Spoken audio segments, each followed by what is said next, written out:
अध्याय 2 श्लोक 41 अनुवाद। जो इस मार्ग पर चलते हैं वे प्रयोजन में दृढ़ रहते हैं और उनका लक्ष्य भी एक होता है।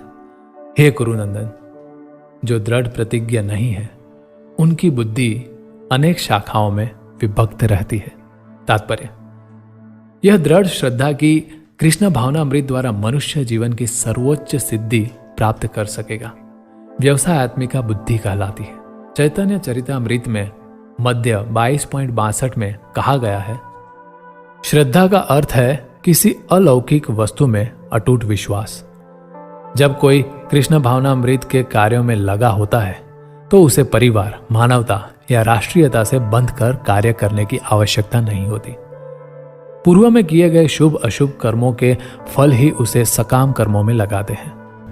जब कोई कृष्ण भावनामृत में संलग्न हो तो उसे अपने कार्यों के शुभ फल के लिए प्रयत्नशील नहीं रहना चाहिए।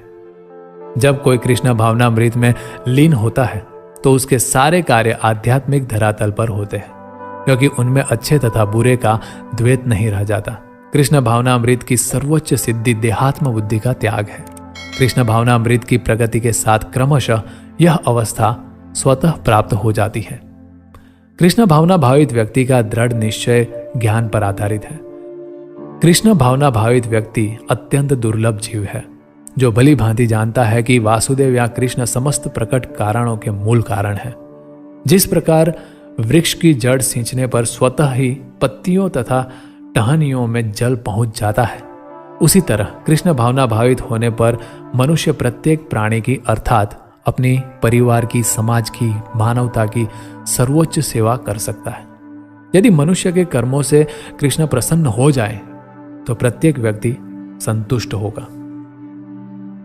किंतु कृष्ण भावनामृत में सेवा गुरु के समर्थ निर्देशन में ही ठीक से हो पाती है, क्योंकि गुरु कृष्ण का प्रामाणिक प्रतिनिधि होता है, जो शिष्य के स्वभाव से परिचित होता है और उसे कृष्ण भावनामृत की दिशा में कार्य करने के लिए मार्ग दिखा सकता है।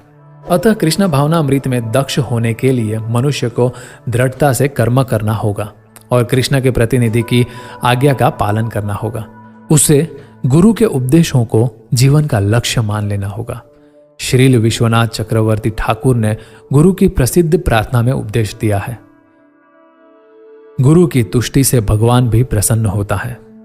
गुरु को प्रसन्न किए बिना कृष्ण भावनामृत के स्तर तक पहुंच पाने की कोई संभावना नहीं रहती।